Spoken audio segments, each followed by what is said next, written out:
many talk about greed and ruthlessness. The Rockefeller clan created a shadow government and an unbridled greed that knows no bounds. At the same time, everything that happens within the family is meticulously hidden. But today, I'm going to reveal it to you. Unknown facts about the Rockefeller family. Are you ready to find out what they're hiding? Then, let's go. The beginning of the dynasty. The ugly truth hit me back when I started gathering information about the Rockefeller dynasty. It turned out that the founder of the influential dynasty, William Rockefeller, actually built his fortune through fraud. In his early years, he worked as a lumberjack, but that job didn't bring in much money. So, William came up with a scam. He started posing as a doctor without having any diploma. And he started selling a fake elixir that supposedly could extend life. Rockefeller promised people eternal youth, and his miraculous herbs were quite popular. Although they didn't cause any harm, they also couldn't deliver the promised immortal life. There are also rumors that he appeared in public places with a sign. Sorry, I'm deaf and dumb. He listened to other people's conversations and used this information for blackmail. He demanded money for his silence.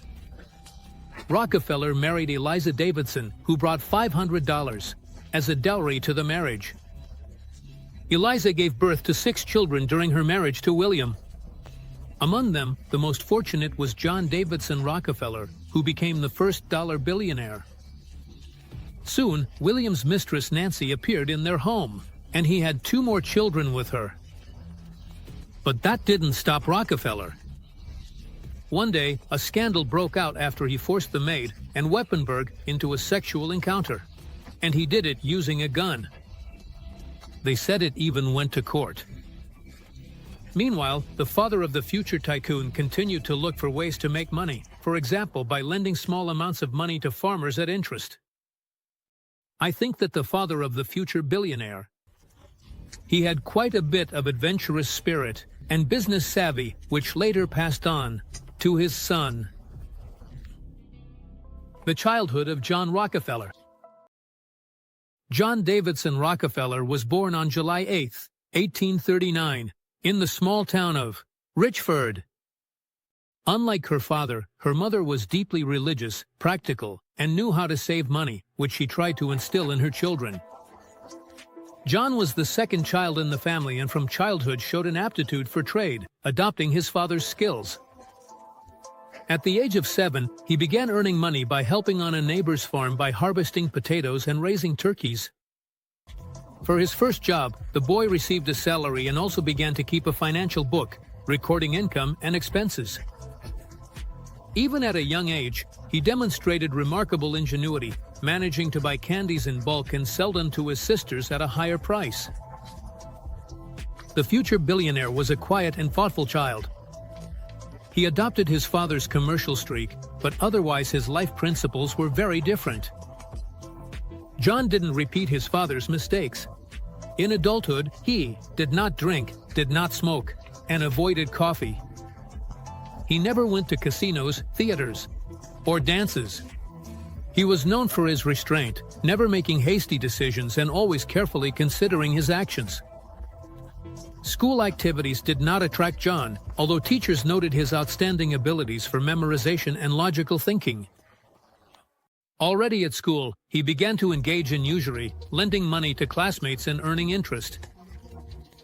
He quickly realized that he didn't want to work his whole life for a paycheck, and he came to the conclusion that money should work for him.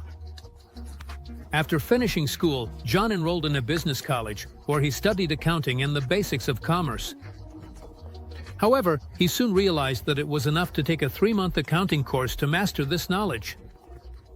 With this realization, he dropped out of school, deciding that it was more effective. He would focus on developing his practical skills rather than spending years in educational institutions. However, once he became a billionaire, it turned out that Rockefeller didn't always have to be prudent. Virtue with a catch.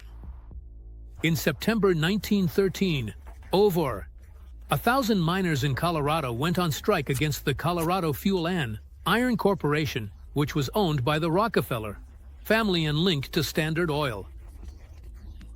The workers were protesting against low wages, unsafe working conditions, and tense relations with management. In response, the company evicted the striking workers and their families from the housing owned by the corporation. Despite this, the workers didn't give up and set up tents nearby, continuing their protest. The attempt to suppress the strike using the National Guard led to tragic events. On April 20th, 1914, 2 companies of guards arrived at the tent city near the town of Ludlow.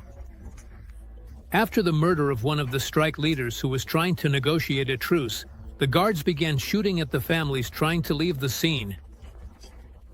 As a result, dozens of people lost their lives. Among them were women and children. This incident seriously damaged the Rockefeller family's reputation, and to restore it, they turned to a public relations expert, Ivy Lee. His efforts helped, although not to bring it back, love for the magnates, but earned the respect of the public. But that was later, and at the very beginning of his business career, John Rockefeller was very cautious and tried very hard to earn respect as a good specialist. Starting and developing a business.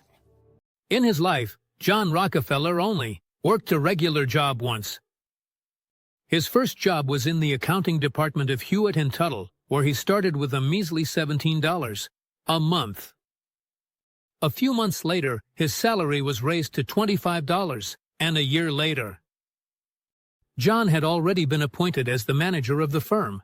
His income increased 20 times compared to what he received at the very beginning of his working career. However, the amount he began to earn did not satisfy the ambitious young man, because his previous boss received much more. Soon, Rockefeller quit after less than a year and decided to start his own business. One day, John learned that the English entrepreneur John Morris Clark was looking for a partner with a capital of $2,000 to create a joint business. At that time, Rockefeller only had $800. He turned to his father for the missing amount, and his dad lent him $1,200 at 10% interest per year. This allowed John to become a partner in the Clark and Rochester Company, which was involved in the sale of agricultural products. Rockefeller quickly won the trust of his partners by demonstrating business intuition and sincerity. He was put in charge of handling all the company's financial matters. The second half of the 19th century was a boom time for the oil industry as more and more people bought kerosene lamps. Rockefeller formed a partnership with the chemist Samuel Andrews. That's how the Andrews and Clark Company was formed. John bought out his partner's shares when he decided to leave the business, and he became the sole owner of the company, which began to focus on oil refining. Later, Rockefeller created his own company called Standard Oil, which began to produce kerosene in a closed loop from oil extraction to refining and sales. He introduced an innovative pay system, offering employees their wages in the form of company stock. This innovation greatly boosted employee motivation, as their income was directly tied to the company's success, which in turn led to increased work efficiency. When Rockefeller turned 31, his business started to take off rapidly. He was incredibly outgoing and could not carry any possibilities within himself, and he knew how to connect with the right people. Thanks to his efforts, the company managed to lower transportation costs by rail, making the delivery price 3 times cheaper than that of other producers. Gradually, his competitors started selling him their companies, unable to withstand the pressure. And John became practically the only player in the market. However, in 1890, Senator Sherman proposed an antitrust law aimed at limiting Rockefeller's activities. In response to this, over the next 20 years, John began to break up his company until it split into 34 smaller firms. However, he still retained control of the majority of shares in each of them, which allowed him to significantly increase his wealth. Small companies. Nevertheless, he remained the owner of the controlling stake in each of them, which allowed him to significantly increase his wealth. John Rockefeller left his descendants a great legacy. But it's well known that money and power corrupt. Aren't they the reason behind what the Rockefeller Charitable Foundation was working on in Brazil? The grim legacy in Brazil, organized by John Rockefeller's Charitable Foundation, specifically the Rockefeller Foundation, began its activities in Brazil during World War I.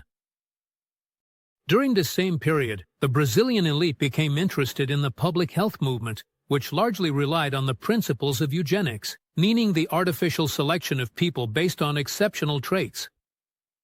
According to unconfirmed reports, in 1918, the foundation helped establish a eugenics society in São Paulo and became a source of funding for programs aimed at eliminating the poor, the disabled, and people of African descent throughout the country. There were also rumors that John Rockefeller's grandson, Davidson, a banker and manager at Chase Manhattan Bank, publicly expressed his support for the overthrow of the Brazilian leader. The Goulart clan. After acknowledging that Brazilian politics were inconvenient for American business, Rockefeller joined a group that invested over $12 million to support candidates in the 1962 elections in Brazil. His long-standing support for anti-communist forces played a significant role in the coup of the 1960s. In 2004, which led to the overthrow of Goulart and the establishment of a military dictatorship. Whether this or that is unknown, but it certainly leads to some very interesting thoughts, doesn't it? Let's get back to John Rockefeller, who was still busy making his first billion. The first billionaire. The Standard Oil Company brought John Rockefeller an annual income of $3 million. According to experts, he left behind $1.4 billion. Rumor has it that at the time of his death he controlled more than half of the world's oil fields. If you convert that amount into today's money, it's equivalent to $318 billion, which is about 1.5% of the total GDP of the U.S. His business empire also included 16 railroad companies, 6 steel mills, 6 shipping companies, 9 banks, and 9 real estate trading companies. Having reached old age, Rockefeller was finally able to afford a luxurious life, which, however, he preferred not to advertise. He owned numerous villas and mansions, as well as orange groves and a plot of land with an area of 670.5 acres.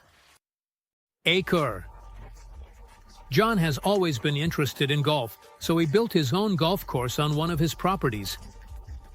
He always emphasized that all his achievements were solely due to the strict discipline and principles he followed from the very beginning of his career. Principles are principles. But even in wealthy families, things aren't always smooth sailing. Another dark story is connected to John Rockefeller's great-grandson, Michael. The mysterious disappearance of the heir to the billionaire clan. The disappearance of Michael Rockefeller. One of the most mysterious events in the history of the Rockefeller family and modern American society. In 1960, Michael's year. The 23-year-old son of Nelson Rockefeller, the second grandson, John Rockefeller, took part in an anthropological expedition to New Guinea. His catamaran capsized, and Michael tried to make it to shore, but no one ever saw him again. There are several theories about his fate, including that he drowned, was killed by a shark or a crocodile. However, there are also rumors and hypotheses about a darker version of events. Some sources claim that Michael Rockefeller may have fallen victim to cannibalism practiced by several tribes in southern New Guinea. At that time, In 2014, journalist Clark Hoffman described in his book, Cruel Harvest, the investigation he conducted to unravel the fate of Michael Rockefeller. Hoffman claimed that Catholic priests in the region reported to Dutch authorities that the Ojanipa people had been killed and eaten. Michael. Whether that was really the case, we'll never know. Thus, the disappearance of Michael Rockefeller remains a mystery to this day. What was the Rockefeller clan so brutally punished for? After all, its founder was quite a devout person and spent a lot. For charity. Charity. Since childhood, John Rockefeller was a devout member of the Protestant Church and regularly donated 10% of his income to the needs of his community. He maintained this tradition throughout his life, ultimately donating $100 million. In addition to that, Rockefeller invested in the University of Chicago, and he became the founder of the New York Institute for Medical Research, which he established himself. In the 20th century, he established two charitable foundations, the General Education Board and the Rockefeller Foundation. Rockefeller also published several books where he talked about his life and business. In 1909, the first of them was published, Memoirs of People and Events. A year later, in 1910, he shared his success in the book How I Made $500 Million. In 1913, he published another book, Memoirs, in which he spoke about important moments in his biography and shared interesting facts about his activities. Looking at John, you are simply amazed at how much his descendants were captured by his ambitions. Who found it wasn't enough to just be billionaires? For example, one of the grandsons at one point decided to run for president of the United States. The shattered presidential hopes of Nelson Rockefeller. Nelson Rockefeller left a significant mark on American politics, rising from the governor of New York to vice president under Gerald Ford in 1974. 1974 year. He served as governor of the state for 14 years, becoming one of the most influential politicians of that time. In his personal life, Rockefeller went through a divorce from his first wife in 1963, which was quite rare among politicians at that time, especially those in such high positions. That same year was a turning point. He married Happy. She was 18 years younger than him, which also caught the media's attention. Interesting fact. Before the wedding, she entrusted her 4 children to the care of her ex-husband. This circumstance and the very nature of Nelson and Happy's marriage affected his reputation, especially in the context of his unsuccessful attempt to become president in 1964.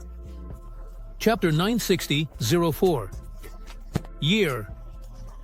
Rockefeller lost to Barry Goldwater in the race for the presidency, and numerous polls showed that the candidate's personal life had a negative impact on his political image. Nevertheless, his career wasn't over. This defeat.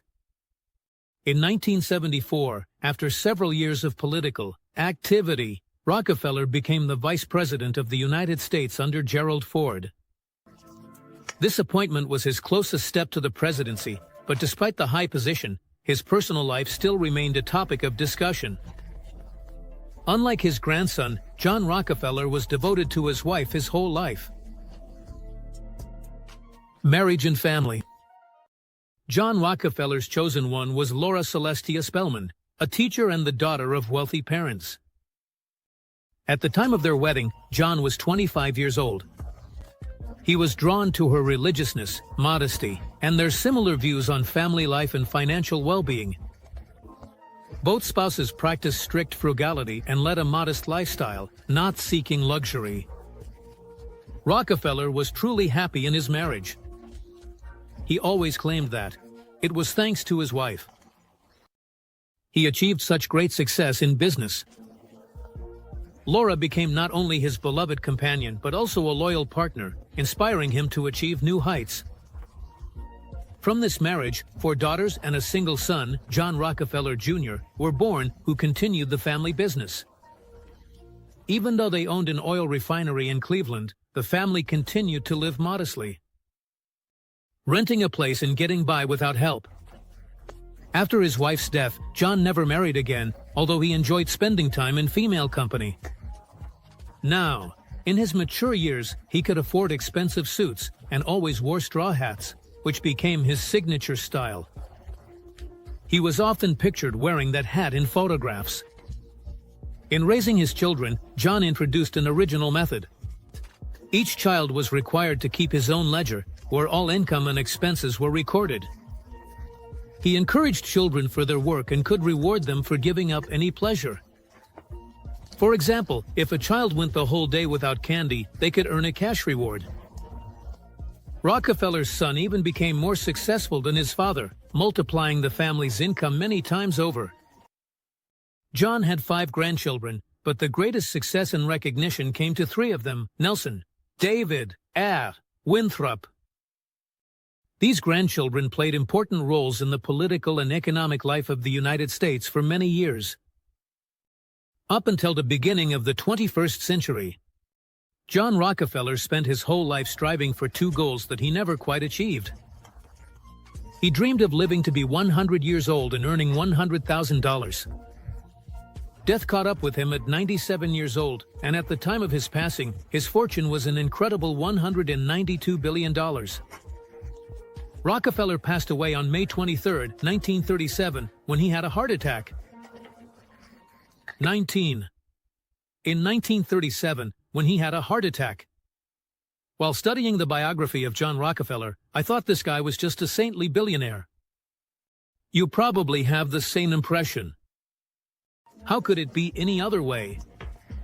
He didn't flaunt his wealth, was involved in charity, and was a wonderful family man. That's not something you can say about David Rockefeller Jr., the famous grandson of the wealthy grandfather. Oil puppet master. As we know, the Rockefeller fortune is based on oil extraction by major corporations like ExxonMobil and Chevron.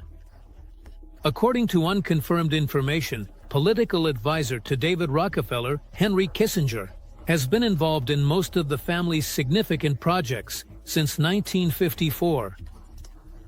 In 1973, Kissinger was secretly manipulating diplomatic relations in the Middle East, facilitating the oil embargo by OPEC countries.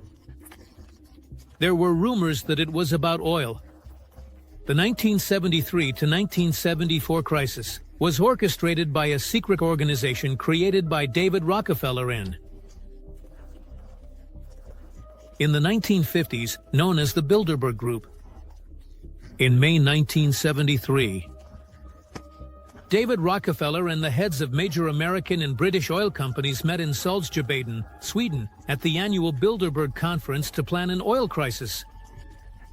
They blamed it on the greedy Arab sheiks. This crisis helped stabilize the falling dollar and transformed the banks.